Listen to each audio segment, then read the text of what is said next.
Студенттер, бүгінгі дәрісіміздің тақырыбы жануарлар тасымалдау кезіндегі эпизоотиялық қауіпсіздік. Ветеринарлық бақылау және мал шаруашылығы мамандарына арналған дәріс. Яғни тасымалдау ережелері, ветеринарлық құжаттама, қауіптің алдын алу шаралары және жолдағы бақылау мәселелері осы дәрісте қарастырылатын болады. Дәрісте қаралатын негізгі сұрақтарға тоқталатын болсақ, бұл дәрісте жануарлар тасымалдау кезіндегі эпизоотиялық қауіпсіздіктің 4 негізгі бағыттары қарастырылады. Әрбір бағыт тасымалдау процесінің қауіпсіздігін қамтамасыз ету үшін өте маңызды рөл атқарады. Бірінші сұрақтарға тасымалдау ережелері, яғни жануарлар тасымалдаудың нормативтік құқықтық негіздері, рұқсат етілген жағдайлар және тасымалдауға қойылатын талаптар. Екінші сұрақ ветеринарлық құжаттар. Тасымалдауға қажетті ресми құжаттар тізімі, оларды рәсімдеу тәртібі және ветеринарлық бақылау органдарының рөлі. Үшінші сұрақта қауіптің алдын алу. Эпизоотиялық қауіпті болдырмауға арналған профилактикалық шаралар, дезинфекция және карантиндік талаптар. Төртінші сұрақ жолдағы бақылау, тасымалдау жолдары, жүк тиеу және түсіру кезіндегі жануарлардың жағдайын бақылау шаралары мен қадағалау тәртібі. Міне осы дәрісте осы 4 сұрақ қазір қаралып талқыланатын болады. Тасымалдау ережелері, жалпы талаптарына тоқталатын болсақ, жануарларды тасымалдау кезінде эпизоотиялық қауіптің алдын алу үшін арнайы нормативтік ережелер қатаң сақталуы тиіс.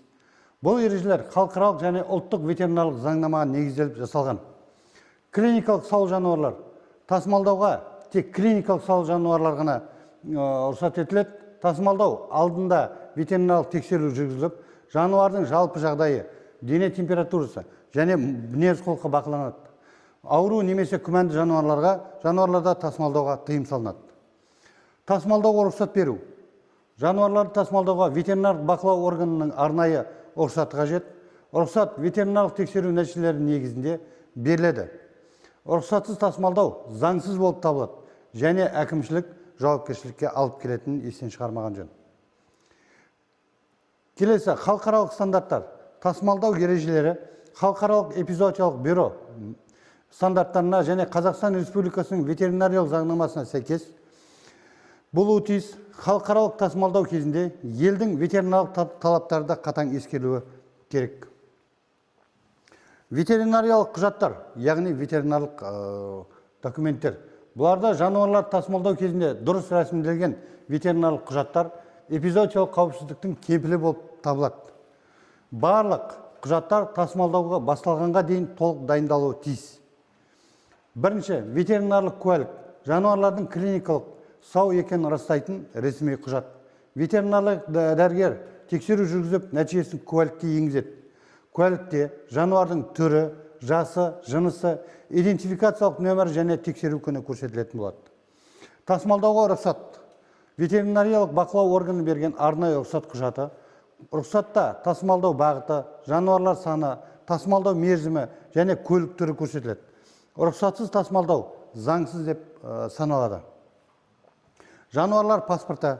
Бұнда әрбір жануардың идентификациялық деректері, вакцинация тарихы және ветеринарлық өңделуі туралы ақпарат қамтылған жеке құжат.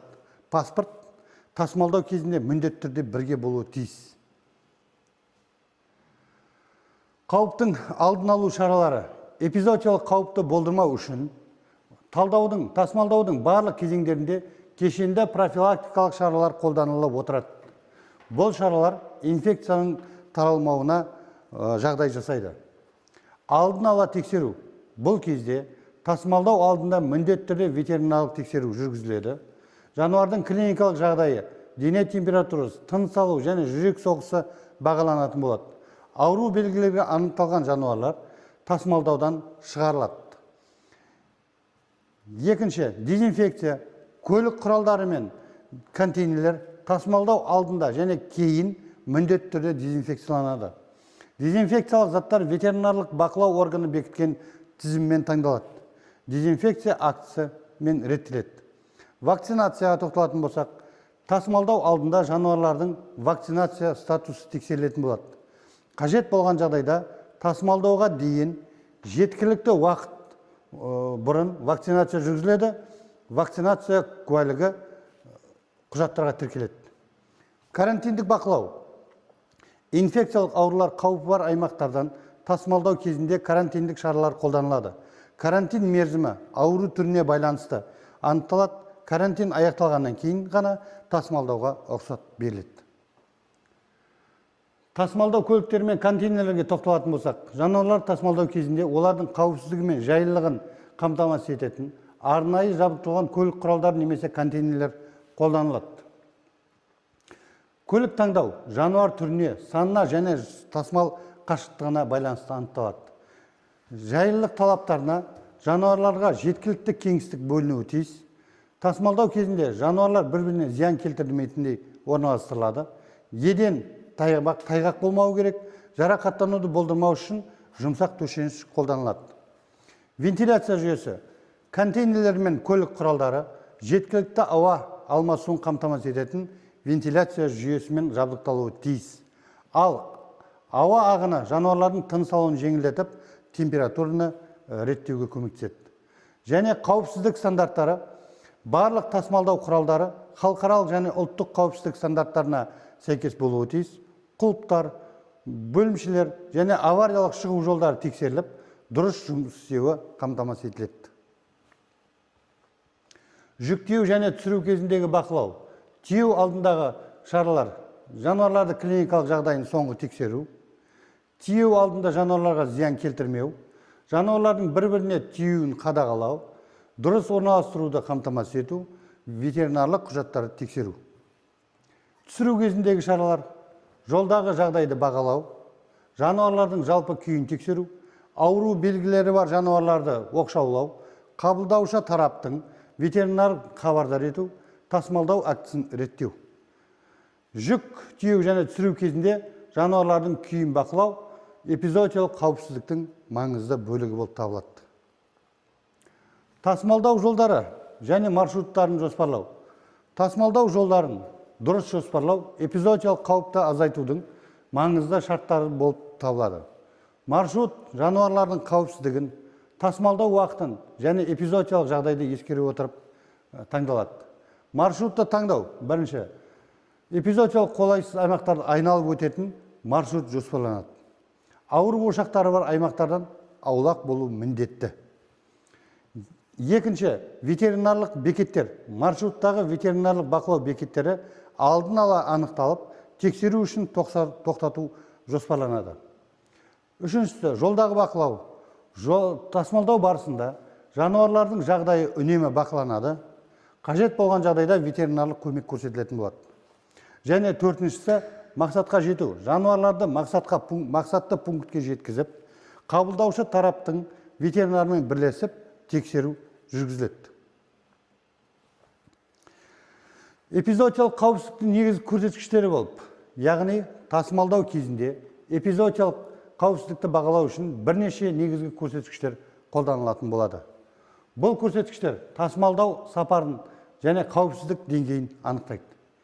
Бірінші, клиникалық саулық. Тасымалдауда жіберілетін жануарлардың 100% клиникалық сау болуы тиіс. Ветеринарлық тексеру нәтижелері құжаттарда толық көрсетіледі. Құжаттардың толықтығы барлық қажетті ветеринарлық құжаттар, куәлік, рұқсат, паспорт, тасымалдау басталғанға дейін толық рәсімделуі тиіс.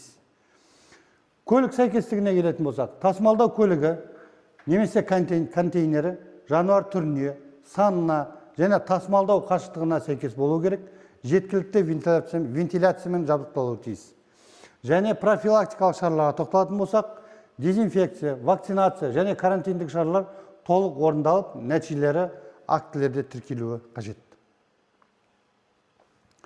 Қорытынды, негізгі тұжырымдарға тоқталатын болсақ, жануарларды тасымалдау кезінде эпизоотиялық қауіпсіздік кешенді міндет.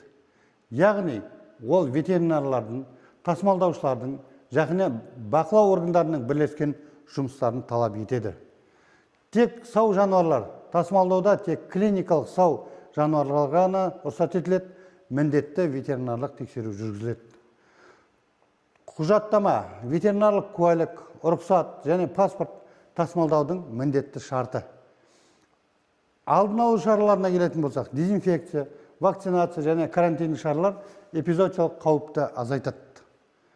Эпизоотиялық жайлы тасымалдау жеткілікті кеңістік, вентиляция және қауіпсіздік жануарлардың жайлылығының кепілі болып табылады. Эпизоотиялық қауіпсіздікті сақтау жануарлар денсаулығын, адамдар қауіпсіздігін және мал шаруашылығының тұрақты дамуын қамтамасыз ететін маңызды міндет болып табылады. Зейін қойып тыңдағандарыңызға рахмет. Бүгінгі дәрісіміз аяқталды.